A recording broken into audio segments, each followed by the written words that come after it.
Tortilla is perfectly toasted. All the flavors are nicely blended. You can taste that kick of the jalapeno and that delicious key lime. Guys, it's perfect. Guys, back out from a pot here. Doesn't make sense how growing a whole ton of food if you can't eat it, right? So in today's video, we're gonna make a delicious lunch, 100%. Well, except for one ingredient, almost 100% for the backyard. Delicious and quick. So today we're gonna make some salsa.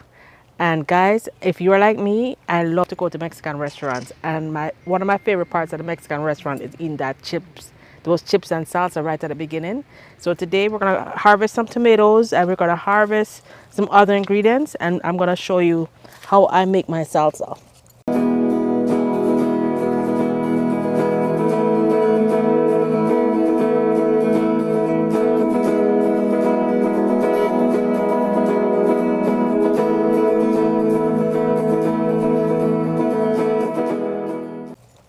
So the first ingredient I'm gonna harvest is my tomatoes.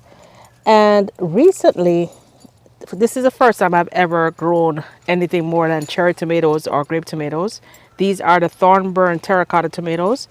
And before I was waiting and waiting for these to get red, and I was wondering why they weren't getting red. And guys, I found out that they're called terracotta, Thornburn terracotta, because they don't get much darker than this. But guys, the flavor is absolutely delicious. So I'm gonna harvest some tomatoes. I already have some inside, including some green ones.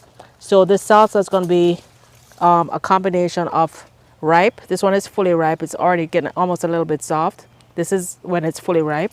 See, it even has some little spots on there. And this one is almost fully ripe. So we're going to get our Thornburn tomatoes. Let me see. Have some more here. I also have some more inside the house. And you guys might be wondering why I have these bags.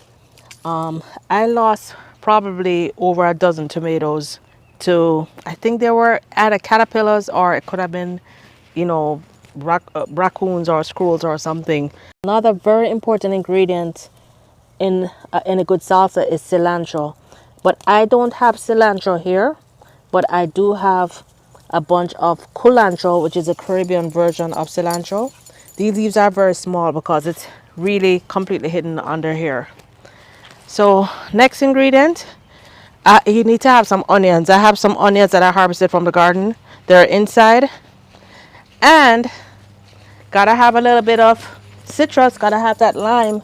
So these are my patio key limes that I just bought them out because it's been raining. I wanted it to get some natural rain and sunlight.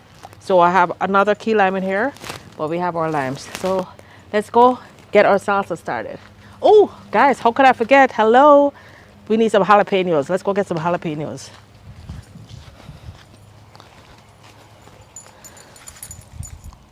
All right, so this is loaded with jalapenos. Let me check over here. I think I'm gonna take, this is my original jalapeno, which I know is very spicy. Oops. Gonna take this jalapeno and this little tiny red one, and I'll leave these other ones on here. All right, now we have our ingredients. All right, so we're in the kitchen now, and let me show you everything I have so far. What I've done is I've cut off some of the spots that were on the tomatoes, cut them in half, laid them flat here. This is 100%. This next step is gonna be, it's really optional. I absolutely love it, just chopping everything together, squeezing some lime and some salt on it, and it's perfect. But I wanna try and do it, this is gonna be my first time doing it the traditional way, where they roast everything first. You can roast it on the fire, you can roast it in a pan. I'm gonna actually stick it in a broiler for a few minutes until the tomatoes are slightly cooked enough so I can easily take the skin off. Then we're gonna mash everything together. So here are the jalapenos from the garden, the tomatoes. This is the only thing that's not from my garden, a couple cloves of garlic. This is also optional. You can make it without garlic, but I like that extra flavor, so I'm adding my garlic in here. These are my culantro leaves. This is culantro with a U, not the cilantro. It has the same flavor as cilantro, but it's a lot more strong. It's a lot more potent, so that's why you don't need a whole lot. So that's probably maybe a tablespoon and a half worth. And then here are my cute little key limes that I grew myself. I have a couple key limes, and guys, look at this. When you grow your own limes, look at how it's full of limes. It's full of seeds. Then here I have a couple onions also from my garden. This one is halfway used, and then this other onion, I'm gonna chop this up at the end and add it in. So here, the step that I'm gonna do now is I'm gonna stick this in a broiler. I would say for maybe 5 minutes. Once the broiler is hot, you wait until it's hot, stick it in the broiler, and then just to give them a little bit of color. This is totally not necessary, but I have seen some people just lightly brush some olive oil on there. I'm just gonna barely touch it because I don't want olive oil flavor at all. So I'm just gonna barely brush it just so that it gets that nice broil color, but it's really not necessary. So very light, extremely light, because I do not want to taste olive oil in salsa. All right, so let's stick it in the oven for 5 minutes and I'll be right back. All right, so it's been 4 minutes, just over 4 minutes. Let's check on it. I don't want to overdo it. Oh wow, guys, this is looking pretty perfect. You can see the skin is wrinkly, so that should be easy to slide off. So let me get something to get this off. So, oh, look at that. The skin came off really easy. You want to get the skin off before you do the next step. So, gonna get the skin off.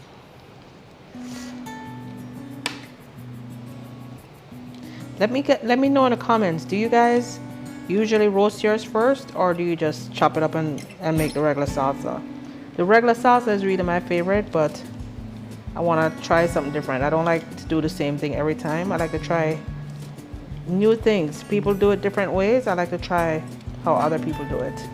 Much good. I'm gonna take the stems off these peppers because I don't want to have the stems in my salsa. I'm gonna leave the seeds in. The seeds is where all the spice is. So if you don't want the seeds, you can take the seeds out. Well guys, I decided to crush up the garlic, the jalapenos, and the tomatoes. I was using a little mortar to try and crush it up in a bowl, but then I realized I was giving myself a whole lot more work than I needed. So I decided to use my my little blender and give it a quick blend, and it was perfect using a blender. All right, so I threw everything in my blender. I was gonna add the onions at the end. I'm gonna add the majority of the onions now, and the cilantro. I also added about a teaspoon of Himalayan salt. It can be any salt you have. Sea salt is fine, any kind of salt is fine. So I'm gonna blend this up now, and then we're gonna give it a taste. I'm gonna squeeze the lime at the end, so let's go ahead and blend this up. And what I did was I just pulsed it. I don't want it to be too smooth. Oops, hands are wet. I don't want it to be too smooth, so I just pulsed it. So let's see what this looks like. Ooh, the color is nice. 3 pulses, 3 quick pulses. Let's see what it looks like. Ooh, now that looks good. That looks like Salsa Verde, which is a green salsa. So guys, this, let's taste it first before I tell you what you can use it on. So here you can use any kind of chips you want. You can even add this on fish. As a matter of fact, we don't have any cassava now, but if you have fried cassava, fried green plantains, we can just use it to dip. So I'm gonna try it on some Tostitos. Gonna try it on some Tostitos. Ooh, still has a little bit of chunks in there.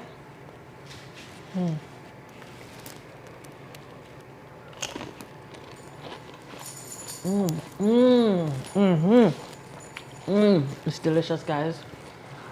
It started off rough, but it's delicious. I'm gonna squeeze a little bit of lime on there. Guys, look at how juicy these tiny limes are. Look at that, guys, look at that. Look at my little tiny baby limes. Let me mix this up. Wow, guys, it tastes good. And I'm gonna add a dash more salt. I don't really need it, but I'm gonna add a dash more salt. I could have almost used more jalapeno. Normally my jalapenos are very, very hot, but I guess because they're still a little bit green, I taste a little kick, but not a lot of kick. So if you want to make this a more of a meal, like say you have some leftover chicken breast. I have this chicken breast that I had pan fried. You can chop this up and make, put it in a tortilla. You can also, if you want to go vegan, but you want more, you can actually just get a can of refried beans, pan sear this, and then put it over either over the chips, or you can use it on your tortilla and make a nice meal out of it. All right, so let me try this again. Now that I added more salt. And guys, let me know how you like your salsa.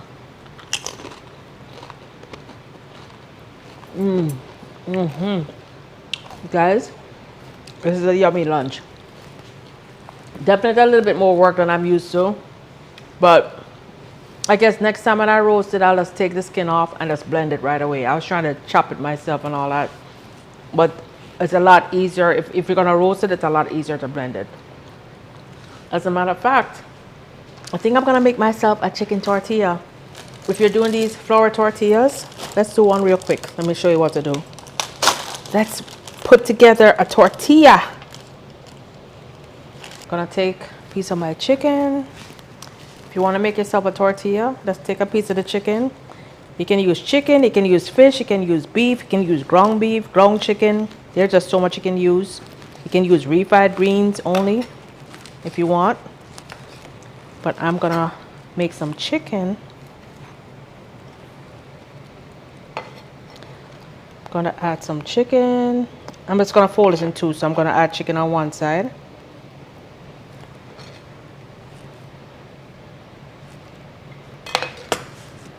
Have a little bit of Fiesta blend, or you can use Mexican blend or whatever cheese you like.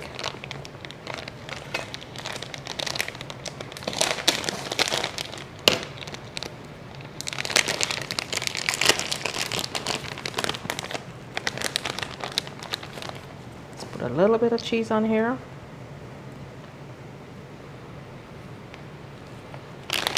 If you have additional tomato, you can dice up some tomato, sprinkle some tomato on here. Refried beans, put some refried beans on here. And then, guys, so we're gonna lightly warm up the tortilla, and I'm gonna just add a little bit of the refried beans. I've already pan fried the refried beans, and you can do it this way, or you can make it into a burrito and do it in your toaster oven. But I'm gonna pan sear it here. So I'm just gonna give it like a minute or so on each side. Then once it's toasted, then I'm gonna add my salsa and enjoy. All right, it's perfectly toasted now. I'm gonna add my salsa and enjoy. Ooh. Oh wow, guys, this is like nicely toasted. Ooh, look at that. Ooh, so good. So I'm gonna go ahead and put some sauce. Put some of that yummy salsa on there. If you want to add more chopped tomatoes, you can. If you want to add more cilantro, but this is just how I like mine. And I'm gonna have some extra sauce and chips on the side. Let's see what it tastes like. I'm eating my quesadilla style. Oops. All right, let's try it.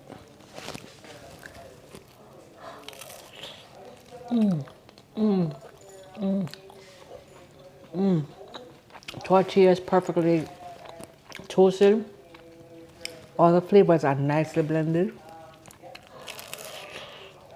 You can taste that kick of the jalapeno and that delicious key lime. Guys, it's perfect. It was a rough start, but it's perfect. So guys, I hope you enjoyed this video. If you did, go on out, and if you have these ingredients, try them. If not, buy them and try it, guys. It's a really good recipe. How do you like to make your, tell me how you make your salsa. If you do it differently, let me know how you make your salsa. I think the green kind, the fresh kind is still my favorite, but this one is pretty darn good. Hope you enjoyed it, guys. Till next time. Bye now.